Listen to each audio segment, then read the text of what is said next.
Time to Shift, c'est le podcast qui éclaire sur les enjeux énergétiques et climatiques contemporains pour progresser vers une économie post-carbone. Au printemps 2020, le Shift Project s'est lancé le défi un peu fou d'élaborer un plan de transformation de l'économie française. 2 ans plus tard, le projet « Il nous faut un plan » devient réalité. L'objectif, baliser le chemin de crête pour décarboner l'économie tout en favorisant la résilience et l'emploi. La contrainte, un rythme imposé de moins 5% d'émissions de gaz à effet de serre chaque année pour essayer de maintenir le réchauffement climatique sous les 2 degrés. Automobile, logement, agriculture, industrie lourde, le Shift a analysé une quinzaine de secteurs et d'usages qui structurent l'économie française. Dans une série d'épisodes, l'équipe du podcast vous présente les conclusions pour chacun. Aujourd'hui, notre premier candidat pour ce marathon de la décarbonation, l'administration publique. 3, 2, 1, top départ. L'administration publique. Enchanté, mais qui est-ce ? Ce terme un peu fourre-tout désigne à la fois les services de l'État, les collectivités territoriales et l'hôpital public. Des écoles maternelles aux casernes militaires, de la gestion des déchets aux bibliothèques ou encore des tribunaux aux hôpitaux, l'administration publique fait partie de notre quotidien. Au total, elle compte près de 6 millions d'agents, soit 20% de l'emploi en France. Vous voyez un peu l'enjeu majeur qu'elle représente pour les émissions de gaz à effet de serre. On pense bien sûr aux émissions directes, par exemple la voiture de police qui brûle son plein d'essence, mais n'oublions pas sa capacité d'influence sur l'ensemble de la société. Imaginez si tous les services publics prenaient en compte les émissions carbone pour choisir leurs fournisseurs et prestataires, et s'ils multipliaient les exemples de services décarbonés pour le plus grand nombre. Ça donnerait un sérieux coup de volant vers le monde d'après. Mais, avec des si et des mais, on met Paris en bouteille. Alors, en pratique, comment faire ? Agents et décideurs de l'administration publique, le Shift vous explique. Pour commencer, un état des lieux s'impose. Faisons-le en images, ou plutôt, détaillons le portrait de l'administration publique face à ces émissions. Au premier coup d'œil, on remarque un sourire accueillant. La réduction des émissions de gaz à effet de serre intéresse, voire préoccupe, de plus en plus les décideurs et agents publics. On voit fleurir des labels service public éco-responsable, des slogans zéro déchet et des ambitions territoire durable. Oui, mais en pratique, difficile de dépasser les mesures de bon sens, un peu rebattues, comme le recyclage du papier et du plastique. Les initiatives d'envergure qui se donnent ou obtiennent les moyens de leur mise en œuvre restent rares et trop souvent avortées. Depuis peu, des obligations légales de rénovation des bâtiments, d'efforts sur la restauration collective responsable ou encore de transition vers un parc automobile électrique accélèrent un peu le mouvement. Bref, on retient le sourire, mais il y a du boulot. Passons maintenant au miroir de l'âme, le regard. Ces petits yeux plissés sont si caractéristiques. L'administration publique aurait bien besoin de lunettes. En effet, dépourvue de données chiffrées, elle tâtonne à l'aveuglette sur les sujets énergie-climat. Alors qu'il s'agit d'une obligation légale, de nombreuses structures publiques ne disposent pas à ce jour de bilan de leurs émissions directes. Et lorsque des bilans carbone à proprement parler sont annoncés, le Shift constate hélas qu'ils font trop souvent l'impasse sur les émissions indirectes, c'est-à-dire celles des fournisseurs et prestataires, les déplacements domicile-travail des agents ainsi que les trajets des usagers. Le problème avec ce flou ophtalmologique, c'est que connaître ses points forts et ses faiblesses est un préalable essentiel pour concentrer les efforts, prioriser les actions et devenir plus résilient. Sans compter que s'ils étaient disponibles, ces bilans permettraient d'éclairer la lanterne du législateur. Difficile en effet d'échafauder des règles adéquates, fondées sur la réalité du terrain avec des objectifs réalistes et des dépenses maîtrisées, sans savoir d'où l'on part. Le troisième élément saillant du portrait de l'administration est sa taille. Et oui, l'administration publique, c'est un peu Gulliver à Lilliput. On ne peut pas la rater. Ce mastodonte de l'emploi en France est en contact permanent avec toute la société, particuliers comme entreprise, du berceau à la tombe. Oui, mais voilà. Force est de constater qu'elle ne profite pas de sa visibilité pour impulser une réduction généralisée des émissions. C'est plutôt dommage quand on se penche sur les leviers à sa disposition. Par exemple, pourquoi en 2022, toutes les écoles ne proposent-elles pas encore des repas durables dans les cantines scolaires ? Un menu plus local, avec plus de protéines végétales et sans gaspillage, ce n'est pas toujours facile, mais jamais infaisable. Cette mesure permet non seulement de réduire de moitié les émissions concernées, mais surtout d'éveiller les consciences en formation des chefs de famille de demain, et même celles de leurs parents. Autre exemple un peu plus novateur, et si les administrations se détournaient résolument du tout-voiture individuel thermique, au profit des transports en commun, du covoiturage et de véhicules électriques. On parlerait cette fois d'une division par 10 des émissions de CO2 engendrées. Et puis, ce serait un sacré pavé dans la mare des représentations. Quoi de mieux que des administrateurs en bus ou des préfets et ministres en Zoé pour dégonfler le symbole de réussite, de pouvoir et peut-être de virilité que sont les grosses cylindrées polluantes de tout poil. Au Shift, ils se disent que quitte à rêver l'administration publique en influenceuse, autant l'imaginer en reine d'Instagram. Le 4e trait, c'est sa jeunesse. Le sujet énergie-climat dans l'administration publique n'a pas une ride. Et pour cause. Au lieu d'être considéré comme un fil rouge à l'épreuve du temps, ce sujet est envisagé à court terme, au gré des budgets annuels. En plus, plutôt que d'être intégrées dans chaque décision, les préoccupations liées à l'énergie et au climat restent isolées, comme un silo parmi tant d'autres. C'est un sérieux problème. Par exemple, les choix d'organisation du réseau d'eau, comme la localisation des stations de traitement, le territoire qu'elles couvrent, etc., sont faits pour 30 à 50 ans. On comprend que la réduction des émissions carbone dans la matière, c'est-à-dire les émissions liées au pompage, à la distribution et au fonctionnement des stations, ne peut être organisée qu'en suivant ce rythme. Et ce qui vaut pour l'eau vaut aussi pour la sobriété numérique ou la rénovation énergétique des bâtiments, pour ne citer qu'elle. Enfin, la touche finale du portrait dressé par le Shift, c'est cet air insouciant, typique d'une administration qui ne s'occupe pas vraiment de sa propre résilience aux changements globaux. Pourtant, le changement climatique et la raréfaction des énergies fossiles sont autant une menace pour la continuité des services publics que pour n'importe quel secteur économique. Pour en savoir plus sur ce vaste sujet de la résilience, n'hésitez pas à écouter les 2 épisodes du podcast dédié à la résilience des territoires. Nous voilà maintenant avec un portrait inédit de l'administration publique face à ces émissions. Une jeune personne à la carrure impressionnante, souriante et vivante au jour le jour. Partant de ce portrait, il est temps de répondre à la question qui nous intéresse: comment améliorer la situation et décarboner l'administration publique en veillant à sa résilience?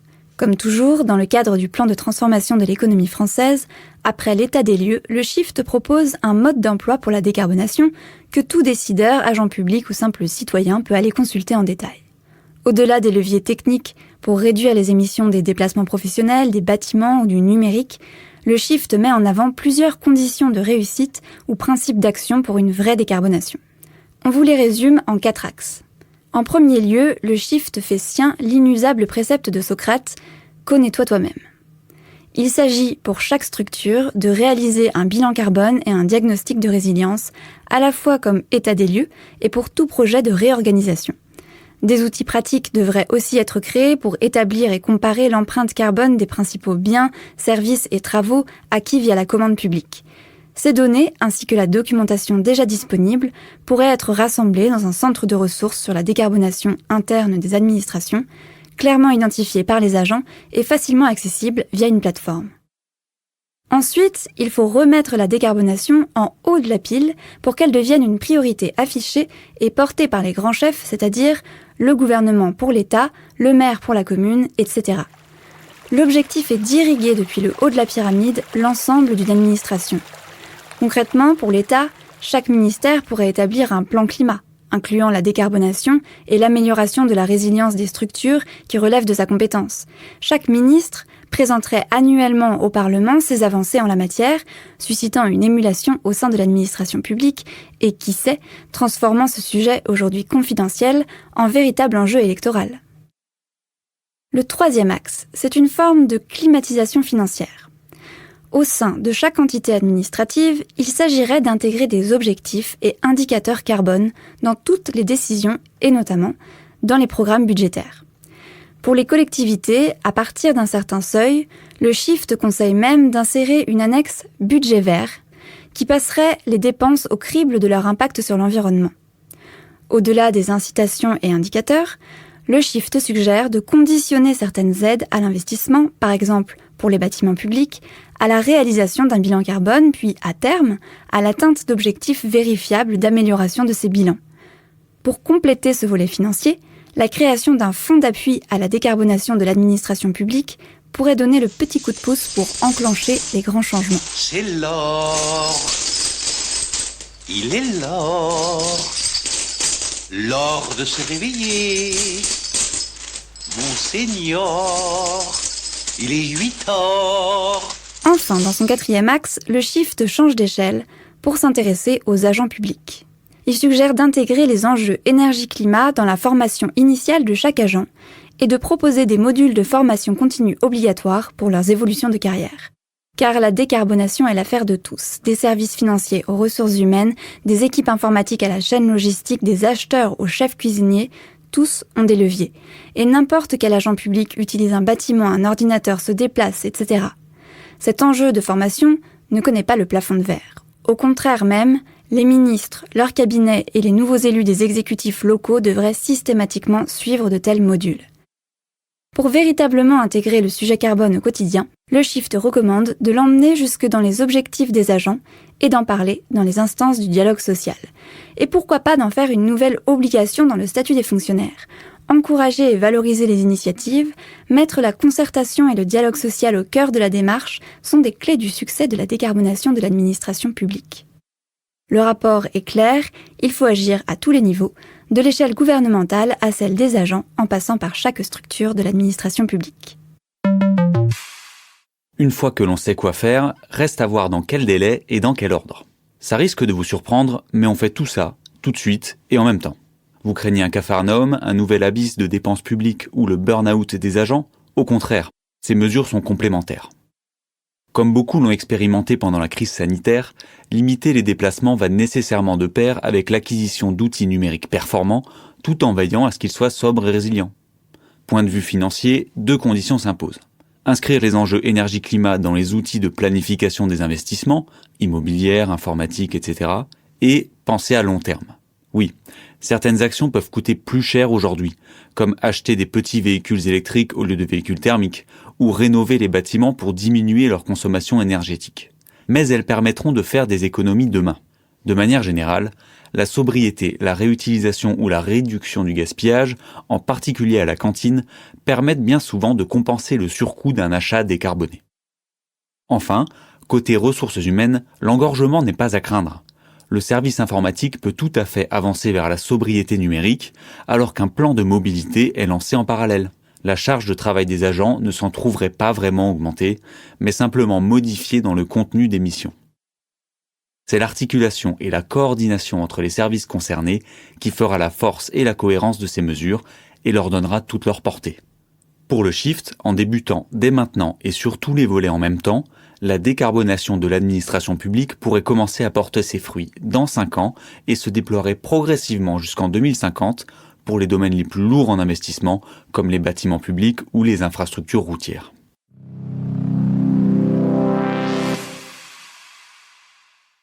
Un programme si ambitieux nécessite une motivation solide et durable. Pour la susciter, le Shift vous raconte le monde d'après qui est à la clé. Ça ressemblerait à quoi une administration publique décarbonée ? Bonne nouvelle, les bienfaits de la décarbonation de l'administration publique volent en escadrille.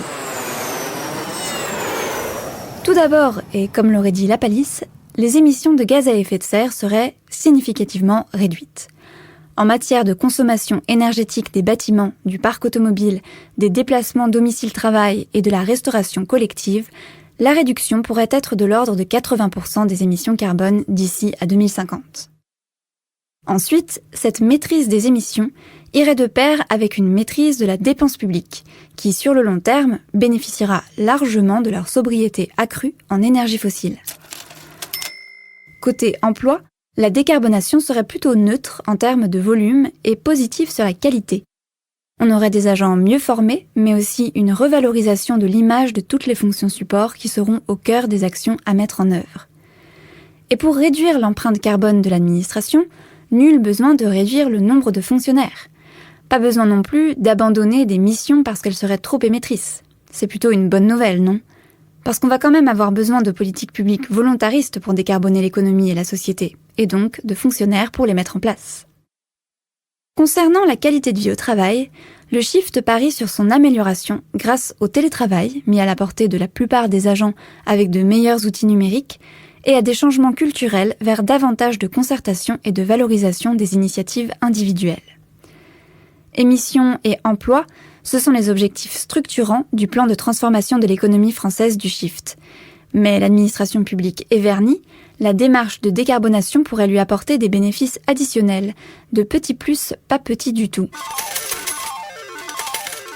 Un premier bonus serait l'amélioration et la modernisation de l'image que les citoyens, y compris ses propres agents, ont de l'administration publique. Elle jouerait à plein son rôle d'exemple à suivre, d'avant-garde même, entraînant progressivement dans son sillage la société civile. Elle gagnerait à la fois en compétences et en légitimité pour accompagner la décarbonation du secteur privé et de la société. L'autre effet secondaire désirable de ce grand projet, c'est que l'accès aux services publics serait consolidé grâce à la réduction de sa dépendance aux énergies fossiles abondantes. En assurant sa propre résilience à la raréfaction des sources actuelles d'énergie, l'administration pourrait garantir la continuité du service public dans la durée. Pour l'administration publique, la décarbonation constitue donc non seulement une obligation, mais aussi une opportunité pour continuer sa modernisation avec une petite cure de jouvence décarbonée. Voilà, nous arrivons au terme de notre tour d'horizon du rapport du Shift Project sur la décarbonation de l'administration publique.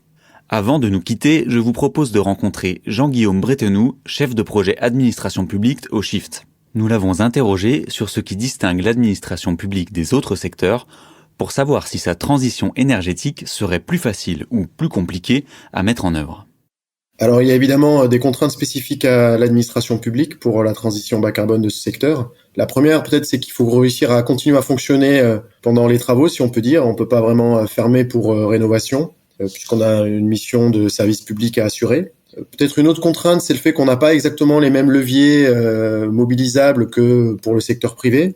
Par exemple, on peut interdire à un constructeur automobile de commercialiser des voitures qui seraient trop émettrices de gaz à effet de serre, mais on va pas fermer un service des permis de conduire ou une caserne des pompiers parce qu'elle aurait pas réduit ses émissions de gaz à effet de serre.